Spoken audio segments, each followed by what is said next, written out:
नमस्कार, SCN plus के हलचल दिन भर में आपका स्वागत है। मैं हूं गौरवी वैष्णव। सबसे पहले खास हलचल पर एक नजर। सुजानगढ़ एसडीएम की बड़ी कार्रवाई, होटल वेलकम बार को किया सीज, कमरों में पिलाई जा रही थी शराब।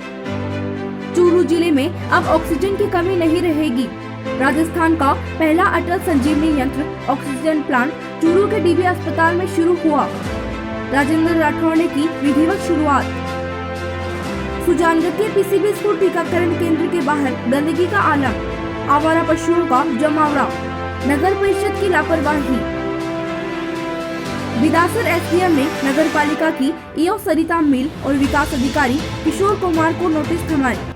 जिला कलेक्टर के दौरान मिले थे गैर हाजिर। रविवार की शाम एसडीएम मूलचंद लूणिया ने होटल वेलकम एंड बार पर 2100 रुपए का जुर्माना लगाते हुए 72 घंटे के लिए सीज कर दिया। एसडीएम ने बताया कि यहाँ होटल में बने कमरों में शराब पिलाए जाने की सूचना मिली थी, जिस पर शाम को टीम के साथ दबिश दी गई तो होटल में बने कमरों में 7-8 जने शराब पीते हुए मिले। होटल को तुरंत खाली करवाया गया और चेतावनी देते हुए 2100 रुपए का जुर्माना लगाते हुए 72 घंटे के लिए सीज कर दिया। भाई आप साइन करो, आप मिलो यहाँ पर। ये बंद बच्चे निकले बंद। विक्रम सिंह जी साइन करो। मेरे मतलब नहीं सर, मैं पेमेंट ले आया हूँ। मैंने अंदर नहीं हुआ। तो अभी कौन संभाल रहा है यार? बुलाओ उसको। बोल के जी ओ आजाद जी, आजाद जी फोन करो। बुला के लाओ, अंदर से बुला के लाओ।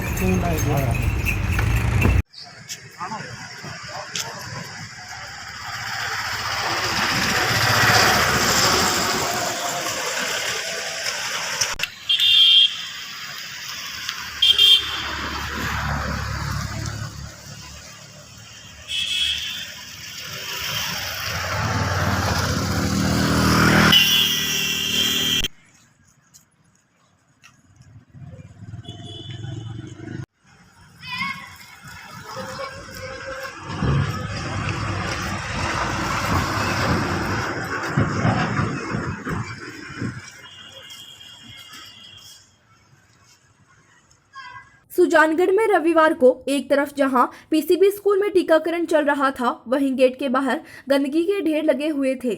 नगर परिषद के अनदेखी के कारण टीका लगवाने आए लोग बदबू के कारण नाक बंद कर गुजर रहे थे। टीकाकरण केंद्र के ठीक बाहर दूर तक फैली गंदगी और कूड़े के ढेर पर सुअर और आवारा पशुओं का जमावड़ा भी लगा रहा। गेट के ठीक सामने गाय और सांड बैठे नजर आए।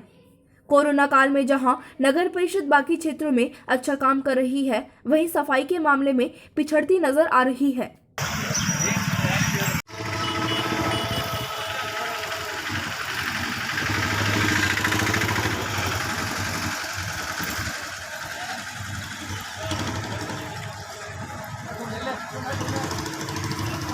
एक तरफ तो वैक्सीनेशन चल रहा है, वैक्सीन का और का काम चल रहा है, दूसरी तरफ इतनी गंदगी है।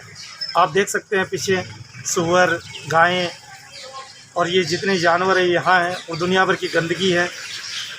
प्रशासन से निवेदन है, नगर परिषद से निवेदन है कि जल्द से जल्द इसकी सफाई करें। एक तरफ तो हम इस महामारी से लड़ रहे हैं और दूसरी तरफ इतनी गंदगी है।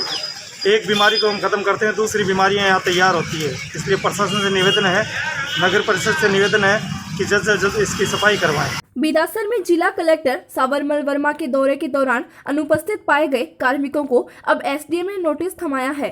दरअसल कलेक्टर के बिदासर दौरे के दौरान नगर पालिका अधिशासी अधिकारी सरिता मील और विकास अधिकारी किशोर कुमार अनुपस्थित मिले थे, जिनको एसडीएम शोराम वर्मा ने नोटिस जारी कर जवाब तलब किया है। कल श्रीमान जिला कलेक्टर महोदय हमारे क्षेत्र में यहाँ पधारे थे। गाँव का भी दौरा किया था, शहर में भी आए थे। तो जो अधिकारी अनुपस्थित थे उनके लिए उन्होंने कार्रवाई के लिए कहा था। उसमें हमारे विकास अधिकारी बिदासर और ईओ बिदासर को हमने नोटिस जारी कर दिया है। नोटिस जारी करके उनसे जवाब तलब किया है। अधिकारी ऐसा अनुपस्थित नहीं था, दोनों अधिकारियों के लिए कहा था, दोनों अधिकारी अनुपस्थित थे। उपनेता प्रतिपक्ष एवं चूरू विधायक राजेंद्र राठौड़ ने चूरू जिला के डेडराज भरतिया अस्पताल में 72 लाख रुपए की लागत से आयातित 100 सिलेंडर प्रतिदिन ऑक्सीजन उत्पादन की क्षमता के अटल संजीवनी संयंत्र की विधिवत शुरुआत की। अब डीबी अस्पताल में प्रतिदिन ऑक्सीजन की आपूर्ति सुनिश्चित हो सकेगी। राठौड़ ने कहा कि वैश्विक महामारी कोरोना संकट के दौरान भरतिया अस्पताल चूरू में कोविड संक्रमित मरीजों की बढ़ती संख्या, ऑक्सीजन की बढ़ती मांग को देखते हुए आमजन को सुलभ उपचार उपलब्ध करवाने के लिए राजस्थान में पहला ऑक्सीजन संयंत्र चूरू में शुरू हुआ है। अब लगभग 250 बेड पर मरीजों को 24 घंटे ऑक्सीजन की निर्बाध आपूर्ति हो सकेगी। राठौड़ ने कहा कि मई माह के पहले सप्ताह में भरतिया अस्पताल चूरू में ऑक्सीजन की कमी को देखते हुए इसकी तत्काल आवश्यकता की पूर्ति के लिए प्रमुख भामाशाहों गौरीशंकर एवं Nirmala Agarwal foundation Jaipur, Balaji industrial products limited Jaipur, Shyam Sundar Murli Saraf Bangalore, Vijay Kumar साथडेवाला एवं पराक्रम सिंह राठौड़ जयपुर के साथ चूरू स्थित निवास पर ऑक्सीजन संयंत्र स्थापित किए जाने का अहम निर्णय लिया गया था, जिसके बाद मैंने 6 मई को प्रमुख शासन सचिव को पत्र लिखकर इसके बारे में आग्रह किया था, जिसकी 12 मई को स्वीकृति जारी की गई थी। राठौड़ ने कहा, महज 11 दिनों के भीतर ऑक्सीजन संयंत्र को विदेश से आयात कर इसके लिए installation, pipe fitting, light fitting, generator सहित अन्य कार्यों को युद्ध स्तर पर पूरा कर आज चूरू की जनता के लिए शुरू भी कर दिया गया है। अब चूरू जिला ऑक्सीजन के मामले में आत्मनिर्भर बन जाएगा। पूर्व सभापति गौरीशंकर मंडावेवाला ने कहा कि चूरू की पावन धरा के कण कण में मानवता और सेवा भाव समाहित है। संकट के समय भामाशाहों ने सहायता करने में कोई कमी नहीं छोड़ी और हर विपदा के समय आगे आकर जरूरतमंदों तक सहायता पहुंचाने का पुण्य कार्य किया है। हमने अपने संकल्प के अनुसार चूरू के अंदर अटल संजीवनी बैंक के और विशेष तौर पर गौरीशंकर और निर्मला देवी फाउंडेशन के द्वारा जो ऑक्सीजन प्लांट लगाने का जो संकल्प लिया था उसको हमने अभी पूरा किया है और मैं उम्मीद करता हूं उसके साथ ही आने वाले समय में कभी भी ऑक्सीजन की कमी इस जिला चिकित्सालय में नहीं रहेगी। ये ऑक्सीजन संयंत्र जो 72 लाख की लागत से आज हमने स्थापित किया है, इससे लगभग 108 शैय्याओं को अतिरिक्त ऑक्सीजन मिलेगी। मैं इस सारे काम के लिए वेणुगोपाल जी अग्रवाल को धन्यवाद देना चाहूँगा। एक बहुत ही व्यस्त उद्यमी पिछले कई दिनों से लगातार इस काम में लगे थे। आज उनके साथ उनके सहयोगियों ने और विशेष तौर पर डॉक्टर गौरी रिन की टीम को धन्यवाद देना चाहूँगा, जिन्होंने फैसिलिटेट किया इस काम को करने में। और मैं उम्मीद करता हूँ कि प्राणवायु इससे बड़ी कोई शुद्ध वायु नहीं और इससे बड़ा पुण्य नहीं। ये चूरू के लोगों के लिए ये संजीवनी साबित होगी। सेवा के संकल्प को हम आगे यूं ही बढ़ाते रहेंगे और अटल ऑक्सीजन बैंक के माध्यम से 100 सिलेंडरों की हमने व्यवस्था की है। वर्ष पर्यंत चूरू में किसी गरीब आदमी को अब ऑक्सीजन खरीदनी नहीं पड़ेगी।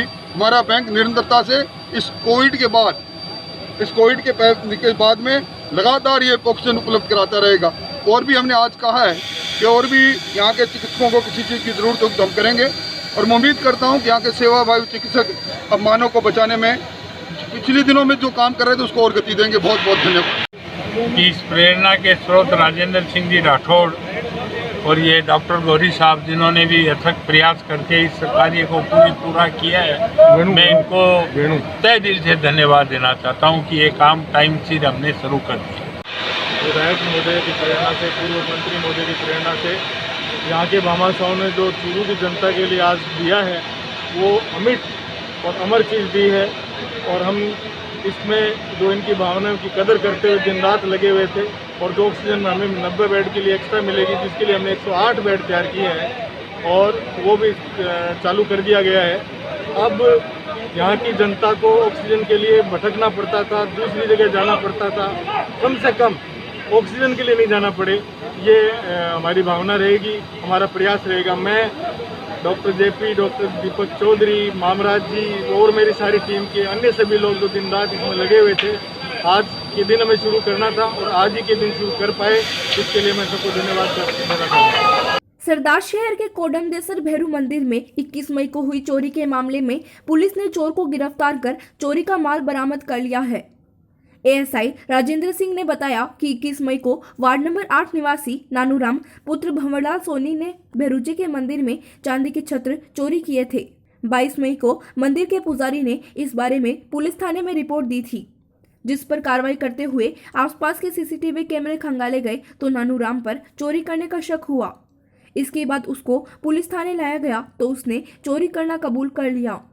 भैरू जी का मंदिर है, कोटम देसर भैरू जी का, यहाँ कस्बे में। इसमें दिनांक के 21 तारीख को चोरी हो गई थी। 70 वगैरह चोर ले गया था।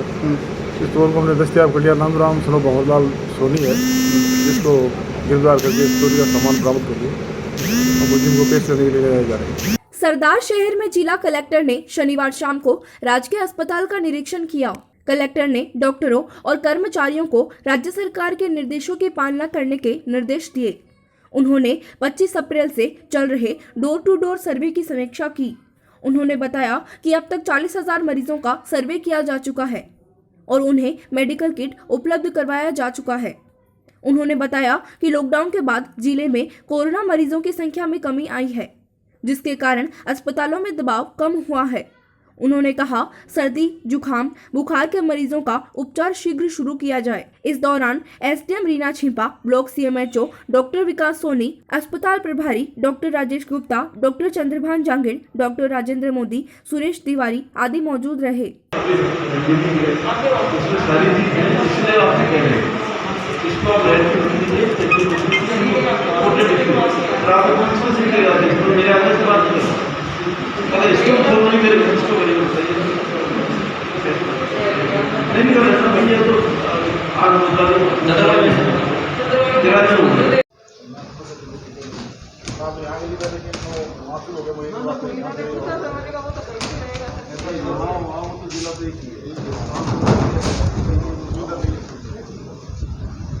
जिला में आपके और आप ये काम पूरे अधिकारी काम कर रहे नहीं दी आप मैनेज कर रहे हो।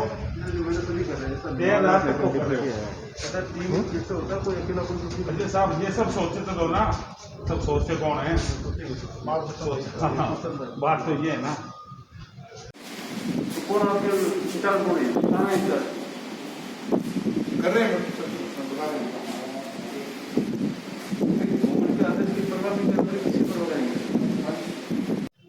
राज्य सरकार द्वारा प्रत्येक जो है आपके खंड है उसमें जो सामुदायिक स्वास्थ्य केंद्र है उसमें कोविड कंसल्ट केयर सेंटर बनाने के निर्देश जारी किए थे। उन निर्देशों की पालना हो रही है या नहीं हो रही है, उसके संबंध में मेरे द्वारा आज जो हमारी सीएससी उनका निरीक्षण किया गया। जो सीएससी इंचार्ज है, ब्लॉक सीएमएचओ है, उनसे मैंने यही कहा है कि राज्य सरकार द्वारा निर्देश जारी किए गए उनकी पालना करें। कोविड कंसल्ट केयर सेंटर में जो है कोविड के जो भर्ती आते हैं, मरीज आते हैं, उनका समुचित उपचार करें। इसके अलावा जो प्रोनिंग का ट्रेनिंग है जो राज्य सरकार द्वारा कही गई है उसकी विधिवत ट्रेनिंग दें। सर, दिल्ली की स्थिति के बारे में अभी कोविड को लेकर दिल्ली की स्थिति अब ठीक है। पिछले 10 दिन में जो स्थिति थी मैं समझता हूँ अब स्थिति नहीं है। जो लॉकडाउन से काफ़ी फर्क पड़ा है, इससे जो हमारे कोविड के मरीज भी काफ़ी कम हुई हैं, जो हमारे हॉस्पिटल्स हैं उन पर भी प्रेशर कम हुआ है। तो मैं तो आम जनता से ये अनुरोध करूँगा कि जो आपकी कोविड उपयुक्त व्यवहार है उसकी पालना करें। राज्य सरकार ने जो रेड अलर्ट महामारी जारी किया हुआ है, एक लॉकडाउन है, ये आगे भी बढ़ने की संभावना है, उसमें घरों पर रहे, जब आवश्यक हो तभी निकले। अगर हम इसमें सहयोग करेंगे तो निश्चित रूप से हम जिले में कोरोना पर विजय पाने में सफल होंगे। देखिए, ये पिछले 25-26 अप्रैल से डोर टू डोर सर्वे कर रहे हैं। हमारा तीसरा चरण इस जिले में चालू हो गया है। करीब 40 लाख लोगों का हमने सर्वे कर लिया, जो जनसंख्या 25 लाख की है। और उसमें जो भी ILI सिम्टम वाले पेशेंट हैं, करीब 30,000 पेशेंट हमारे को मिले हैं, उनको मेडिकल किट हमारी टीम द्वारा दिया जा रहा है। इसके अलावा भी कहीं कोई शिकायत आती है तो जो हमारी मेडिकल टीम है और जो हमारे प्रशासनिक अधिकारी हैं वो जाके उसका निराकरण करते हैं। राजलदेसर में बजरंग दल कार्यकर्ता जरूरतमंदों की सेवा में लगे हैं। कोरोना संकट के बीच कार्यकर्ता राशन किट का वितरण कर रहे हैं। बजरंग दल जिला सह संयोजक हेमंत बजरंगी, सह संयोजक रामदेव, विकास, विक्की, नगर संयोजक अजय, हनुमान राम आदि ने रविवार को 20 परिवारों को राशन किट बांटे। एक शादी वाले परिवार को 50 किलो अनाज और पानी के टैंकर की भी व्यवस्था करवाई गई।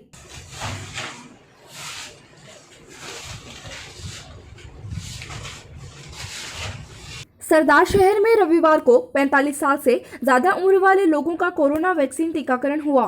शहरी और ग्रामीण क्षेत्र में 45 साल से ज्यादा उम्र के 560 लोगों को वैक्सीन लगाई गई। वहीं 18 साल से ज्यादा उम्र वाले 500 युवाओं को वैक्सीन लगाई गई। टीकाकरण में कृष्णा जांदू, अनिता सिहाग, बबीता महिला, विमला देवी शर्मा ने युवाओं को टीका लगाए।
ये था SCN प्लस का खास बुलेटिन हलचल दिन भर।